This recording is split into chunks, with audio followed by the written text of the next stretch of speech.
पीछे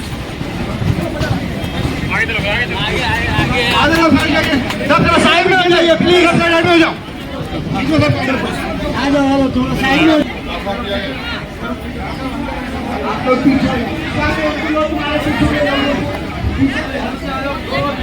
पीछे हो जाओ, थोड़ा सरक जाओ आप लोग, ये पीछे बर्तन जमे हुए हैं, गिर जाएंगे आप लोग, पीछे कर जाओ, थोड़ा सा बाहर हो जाओ आप लोग। अस्सलाम वालेकुम रहमतुल्लाहि व बरकातहू। मुझे मालूम है कि बारिश आ रही है, काफी देर से आप लोग इंतजार कर रहे थे। असद साहब तो हमारे को एक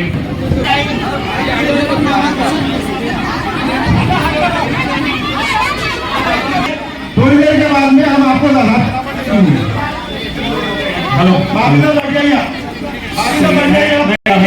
ये जो किट है ये लगातार तीसरी मर्तबा हम बांटने के लिए जा रहे हैं, चौथी मर्तबा है और कई हजारों की संख्या के अंदर ये किट बांटे जा चुके हैं। मैं अपनी पूरी टीम जो इसके लिए मेहनत करती है, ये किट्स लेकर आती है और जरूरतमंद लोगों के घरों तक पहुंचाने का काम करती है, मैं उनको मुबारकबाद देता हूं और आप लोगों से इल्तिजा करता हूं कि अपनी दुआओं में हमें शामिल रखिएगा। बहुत बहुत शुक्रिया। मैं असद साहब से रहा। अस्सलाम वालेकुम व रहमतुल्लाहि व बरकातहू। मेरी सजा और माँ और बहनों, बुजुर्गों, एमआईएम पार्टी के महाराष्ट्र के अध्यक्ष जनाब इम्तियाज जलील साहब, साबिका रुकने पार्लियामान और साबिका रुकने असेंबली, मोहतरम जनाब फारूक शाह साहब जो हमारे दुनिया के मिले हैं, और तमाम एमआईएम पार्टी के औरंगाबाद जिले के शहर के डॉक्टर अफाफ कादरी साहब, वर्किंग प्रेसिडेंट, मैं आप तमाम का शुक्रगुजार हूँ कि आप यहाँ पर अपना कीमती वक्त निकाल कर आए। मैं दिल की गहराइयों से इम्तियाज जलील साहब का और उनके तमाम साथियों का शुक्रगुजार हूँ कि वो इस तरह की स्कीम का आगाज़ किए और गरीब महिलाओं में, ख़वातीन में वो इस तरह की मशीन और ये कटलरी का सामान आपको देते हैं, बर्तन आपको देते हैं। मैं उम्मीद करता हूं कि इससे आपको फ़ायदा ज़रूर पहुंचेगा।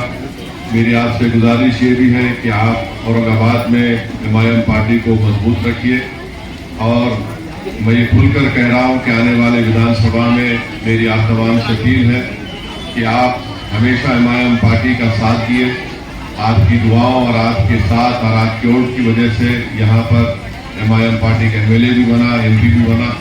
अब हमारी कोशिश ये होनी चाहिए कि औरंगाबाद की हम यहाँ पर जितनी विधानसभा है जहाँ से एमआईएम पार्टी का कैंडिडेट होगा, आप उनको वोट डालकर अपना एक नुमाइंदा बनाकर महाराष्ट्र की विधानसभा में भी जाइए और मुझे यकीन है कि इंशाअल्लाह ताला इस बार पहले से बेहतर नतीजा निकलेगा और यहाँ से हमारे एमएलए कामयाब होकर औरंगाबाद के गरीब अवाम की नुमाइंदगी महाराष्ट्र के विधानसभा में करेंगे। और एक बात जो यहाँ पर अभी शिंदे सरकार है, उनको अचानक पार्लियामेंट इलेक्शन के बाद ख़वातीन से, महिलाओं से, हमारी बेटियों से एक ड्रामा कर रहे हैं, लाडली बहना के नाम पर स्कीम दे रहे हैं। तो ठीक है, जितना दे रहे आप लोग ले लो, क्योंकि 5 साल में लोग खूब दबा के खाए, बिरयानी बोलिए क्या बोलिए, अब आपको दे रहे हैं तो आप लीजिए, छोड़िए मत इनको, जितना मिल रहा ले लीजिए। और उसके बाद हम लोग बोलते ना उर्दू में, दक्षिणी उर्दू में, कि ये लोग जो है सत्ता में रह के खूब खाजा का लंगर लूट के लेके गए। तो अब की बार आप इनको जो मिल रहा है ले लीजिए, छोड़िए मत। हम भी आपकी कोशिश कर रहे हैं कि आपका नाम दलाकर, मगर याद रखिए सिर्फ ड्रामा है और ये समझ लें कि लाडली बहना को देने से कुछ होगा। इससे बहुत से तकालीफ महाराष्ट्र के महिलाओं में है। स्कूल में हमारे बच्चों से किस तरह का बर्ताव किया जा रहा है, यहाँ पर महिलाएं कितना पीड़ित है, उसके ऊपर इनकी कोई नजर नहीं है, ना उस पर कोई काम किया जा रहा है। और ठीक है, अब कोई मिल रहा तो उसको, आपको मिल रहा तो लेके जाइए, मगर चुनाव जब आएगा आप एमआईएम पार्टी का साथ दीजिए और इन तमाम लोगों को हमको घर में बिठाना है जो महाराष्ट्र में लोगों के जज्बात का, महिलाओं के जज्बात का, गरीब नौजवानों का, किसानों का, इन तमाम का इन्होंने इस्तेसाल एक्सप्लॉयटेशन किया है। तो मेरी आप तमाम से फिर से गुजारिश है कि एमआईएम पार्टी को मजबूत करिए, मोहतरम इम्तियाज जलील साहब के हाथों को मजबूत करिए ताकि हम यहाँ पर अपनी जो एक लीडरशिप आपने पैदा की है इसको और मजबूत कर सके, ताकि महाराष्ट्र की विधानसभा में हम अपनी आवाज़ को और मुस्तहकम तरीके से उठा सके। बहुत बहुत शुक्रिया, आप यहाँ पर आए थे। आज दारुस्लाम औरंगाबाद के ऊपर हम लोगों ने बैरिस्टर असदुद्दीन ओवैसी साहब के हाथों 500 कामगार के किट्स 500 फैमिलीज को डिस्ट्रीब्यूट किए गए हैं। पिछले एक महीने के अंदर 1350 फैमिलीज को जो तो कामगार के बर्तन के किट्स हम लोगों ने दारुस्लाम से प्रोवाइड करके दिए, और आज ये 500 मतलब 1850 हम लोगों ने किट्स दारुस्लाम से आवाम के अंदर तकसीम किए हैं। और इंशाल्लाह आने वाले और 15-20 दिन के अंदर मैं समझता हूँ कि तकरीबन और 1000 फैमिलीज़ को हम लोग औरंगाबाद के ऊपर आकर कामगार का फॉर्म भरा था। कामगार के फॉर्म एक कैंप हम लोगों ने ऑर्गेनाइज़ किया था, जिसके जरिए हम लोगों ने आवाम के और ख़ास तौर पे हमारी ख़वातीन बहनों के जो तो फॉर्म्स भर के दिए थे, और अल्हम्दुलिल्लाह पिछले एक महीने में उसका रिजल्ट आप लोग देख रहे हैं कि जिसकी वजह से हम लोगों ने आवाम के अंदर ये किट्स प्रोवाइड करके दिए हैं। कामगार का मैं आवाम को एक गुजारिश कर रहा हूँ, ख़ासतौर पर कामगार वर्ग के, कामगार का जब आपका कार्ड बनता है तो उसका फ़ायदा सबसे पहला ये है कि आप पहले क्या हुआ करता था कि कामगार का सिर्फ फॉर्म भरा जाता था, मगर अभी अल्हम्दुलिल्लाह उसके अंदर अमेंडमेंट नया ये आया है कि कामगार अपना फॉर्म भरने के साथ साथ एक नॉमिनी साथ में प्रोवाइड करके देता है। खुदा न खास्ता अगर उस कार्ड होल्डर को कुछ हो जाता है तो उस नॉमिनी को गवर्नमेंट की तरफ से 2 लाख का मुआवजा दिया जाता है। साथ ही में कामगार के 2 बच्चे जो है तो उनका भी वो आधार कार्ड साथ में लगाता है। उनका एजुकेशन जो क्वालिफिकेशन है बच्चों का, जो तालीम वो लोग हासिल करने की कोशिश करते हैं, उसकी डिटेल भी इसके अंदर डाली जाती है, जिसका फ़ायदा ये है कि उन बच्चों को आने वाले वक्त के अंदर, चाहे वो 10th का एग्ज़ाम हो उसके लिए स्कॉलरशिप मिलती है, 12th का हो उसके लिए स्कॉलरशिप मिलती है, या आगे और कोई स्टडीज़ फर्दर स्टडीज़ कामगार का हमारा बीटा करना चाहे या बीटी करना चाहे तो उसको भी जो है तो गवर्नमेंट की तरफ से स्कॉलरशिप मिलती है।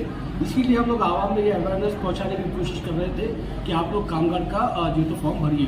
तो पिछले 6 महीने में 3000 फॉर्म दारुस्लाम के ऊपर सबमिट किए गए थे, जिसमें से आज तक का मिलाकर हम लोगों ने 1850 दे दिए हैं, और बाकी के भी जो 1000 है वो भी इंशाल्लाह मैं समझता हूँ कि आचार संहिता लगने से पहले हम लोग वो भी डिस्ट्रीब्यूट करके दे देंगे। कोई नए अगर रजिस्ट्रेशन करवाना चाहे तो नया रजिस्ट्रेशन हो रहा है? नया रजिस्ट्रेशन हम लोगों ने बंद कर दिया है अभी, क्योंकि ज़्यादा वक्त है नहीं, तो मैं समझता हूँ 15-20 दिन के अंदर आचार संहिता लग जाने वाली है, तो उसकी वजह से नया फॉर्म हम लोग अभी नहीं ले रहे हैं। जो पुराने फॉर्म दारुस्लाम के ऊपर सबमिट किए गए थे अभी सिर्फ उनको फ़ायदा दिलाने की इंशाल्लाह हम लोग कोशिश करेंगे। लाडली बहन के कितने फॉर्म हो गए? लाडली बहन के फॉर्म दारुस्लाम औरंगाबाद से तकरीबन 9000 फॉर्म हम लोगों ने सबमिट किए थे, जिसमें से 90% का रेशो है जिनका जो तो अप्रूवल आ चुका है, और 80% से ज़्यादा हमारी बहनों को उसका फ़ायदा अल्हम्दुलिल्लाह अभी तक मिल चुका है।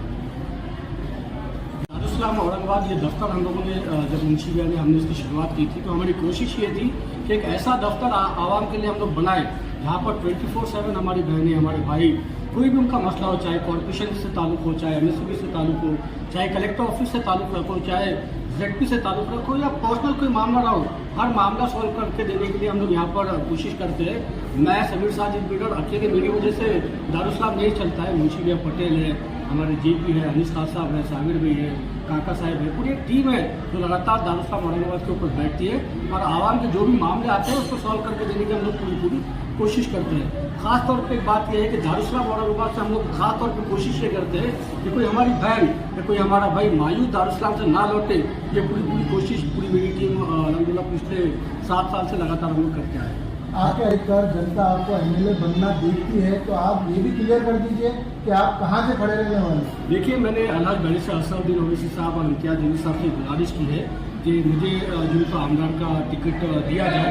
देखिए, 2019 में भी हम लोग रेस में थे और आखिरी मोमेंट तक ऐसा लग रहा था कि मुझे टिकट मिल जाएगा, मगर क्योंकि बैरिस्टर साहब का कुछ और हुक्म आया तो हमने तब भी बैरिस्टर साहब की बात के ऊपर लब्बैक कहकर जमात के लिए काम किया, और पिछले 5 साल से लगातार आवाम के बीच में हम लोग मौजूद है, लगातार आवाम की खिदमत हम लोग कर रहे हैं। जनता दरबार जो हम लोग चलाते हैं वो सुबह 11 बजे से लेकर 2 बजे तक हम लोग हमारे AC के कैबिन छोड़कर बाहर टेबल डालकर बैठते हैं आवाम की खिदमत करने के लिए। और पिछले 5 साल से लगातार हम लोगों ने पब्लिक इश्यूज़ को उठाया है, चाहे कॉर्पोरेशन का हो, चाहे पुलिस से रिलेटेड हो, चाहे MSB से रिलेटेड हो, या कलेक्टर ऑफिस से रिलेटेड हो, हर मुद्दे के लिए हम लोग आवाम के बीच में मौजूद है। और मैं समझता हूँ कि ये हमारी खिदमत को देखते हुए बैरिस्टर साहब और इम्तियाज़ जलील साहब एक बार हमको मौका देंगे, और मौका हम लोग ऐसा नहीं है कि मैं ये कह रहा हूँ कि मुझे मर्जी से टिकट दिया जाए, मैं खुलकर ये बात कर रहा हूँ कि मुझे या पूर्व से टिकट दिया जाए या मध्य से टिकट दिया जाए, दोनों हल्कों में से जहाँ से हम लोग को टिकट मिलेगा तो इंशाल्लाह अल्लाह ने चाहा तो जीत की उम्मीद है और इंशाल्लाह हम जीतेंगे। अगर मान लिया जाए कि आपको अगर मजलिस टिकट नहीं देती है तो क्या दारुल सलाम बंद हो जाएगा या दारुल सलाम में जनता दरबार चालू रहेगा? देखिए साहब, इस जमात के लिए हम लोगों ने बहुत कुर्बानियाँ दी। इस जमात को इस मुकाम तक पहुँचाने के लिए हम लोगों ने बहुत कोशिशें की है, ख्वाहिशें की है, जिसकी वजह से आज आपको ये एक पौधा हम लोगों ने लगाया था जो आज आपको हरा भरा एक दरख्त दिखता है। तो इस दरख्त को हम लोग कभी नुकसान पहुँचने नहीं देंगे, जमात का साथ इंशाल्लाह कभी नहीं छोड़ेंगे। मगर ये बात भी साथों साथ बता दूँ कि 2 बार उधर से किसी को मौका दिया गया, नहीं जीत सके, एक बार इधर से किसी को मौका दिया गया, नहीं जीत सके। हम ये कह रहे हैं कि जिनको मौका दे दिए बार बार उनको ही मौका देते रहेंगे क्या? अब पूर्व हल्के की आवाम जिसने 2 बार एक ही शख्स को वोट दिया, तीसरी बार भी उसी शख्स को वोट देंगे, वो नहीं जीता तो इसीलिए ये बार हम लोग ये बात कह रहे हैं कि भाई हमको मौका दीजिए, जो 2 धक्के में नहीं हुआ वो इंशाल्लाह 1 धक्के में करके दिखाएंगे। और आज औरंगाबाद के अंदर खासतौर पर पूरे मराठवाड़ा के अंदर इम्तियाज जलील साहब के बाद अगर किसी की फैन फॉलोइंग है तो मैं समझता हूँ कि दारुल टीम की है, मुंशी भैया पटेल की है, समीर साजिद बिल्डर की है। आज आप जाके पूरे औरंगाबाद के अंदर सर्वे कर लीजिए, सर्वे के अंदर इम्तियाज बिल्डर के बाद सबसे पहला नाम अगर आपको कोई मिलेगा तो समीर साजिद बिल्डर का मिलेगा। नौजवानों के अंदर हमारी मोहब्बत है, हमारी बहनों के दिलों में हमारी मोहब्बत है, लगातार हम लोग आवाम के बीच में मौजूद है। पिछले 7 साल से दारुल औरंगाबाद का दफ्तर गेट एक दिन भी उसको ताला नहीं लगा। कोविड के दौर के अंदर जब पूरे जो है तो बड़े बड़े पॉलिटिशियन घर पर रजे ओढ़ के पड़े हुए थे, उस दौर के अंदर भी दारुल औरंगाबाद खुला था, आवाम के लिए हम लोग खिदमत कर रहे थे। कोविड के वक्त के अंदर भी हम लोग दवाखानों के अंदर मौजूद थे, कब्रिस्तानों के अंदर जब परेशानी हो रही थी वहाँ पर भी हमारी टीम मुंशी भैया पटेल, साबिर भी, खान साहब सब मौजूद थे। तो ये हमारी कुर्बानियाँ हैं जो आवाम याद रखती है, ये हमारी कोशिश है जो नौजवान नहीं भूलते। आज अगर आवाम को कहीं भी कोई मसला होता है, कोई परेशानी होती है तो सबसे पहले वो भागते दारुल के ऊपर आते हैं। कल का एक वाक्य आपको सुनाता हूँ। हमारा एक रिक्शे वाला भाई, मैं और कलीम में निकल रहे थे इम्तियाज के पास जाने के लिए, रिक्शे वाला भगाते हुए रिक्शा अंदर आया, तो क्या हो गया पूछे उससे, तो समीर में मेरे को पुलिस वाले ने सिटी चौक के पास मारा। तो क्यों मारा, क्या हो? तो बोले भाई नहीं मेरी दाढ़ी देख के मारा। मैंने नहीं ऐसा नहीं होता, भाई कुछ और वजह नहीं। हम वो रिक्शे वाले के साथ तुरंत सिटी चौक पुलिस स्टेशन गए, पूछे उस पुलिस वाले से क्यों मारा भाई हमारे भाई को, क्या बात है, क्या गुनाह था? नहीं भाई वो ट्रैफिक का मामला था, हीट ऑफ द मूवमेंट में हो गया। अरे ठीक है, हीट ऑफ द मूवमेंट में हो गया तो सॉरी बोलो। इस मुकाम तक पहुंचा है तो इंशाल्लाह आगे भी हम इस दफ्तर को इसी तरीके से चलाएंगे। और मैं समझता हूँ कि आमदार का जो टिकट है वो आने वाला है, मिलने वाला है, ये को 100% कॉन्फिडेंट है। किसी और पार्टी से आपको कोई ऑफर मिला है कि हमारी पार्टी से लड़िए, हम आपको एमएलए में टिकट देंगे? सुनिए ना भाई, किसी भी सियासी जमात में वो बात नहीं है जो मेरी जमात के अंदर है। जब मेरे शहर का नाम बदला गया, जब औरंगाबाद शहर का नाम बदला गया तो ये कांग्रेस, ये एनसीपी, ये शिवसेना, ये शिंदे सेना, इन्होंने पूरों ने औरंगाबाद का नाम बदलने की तारीफ की। और ऐसी पार्टी के अंदर हम कभी नहीं जा सकते जिन्होंने मेरे शहर का नाम बदला।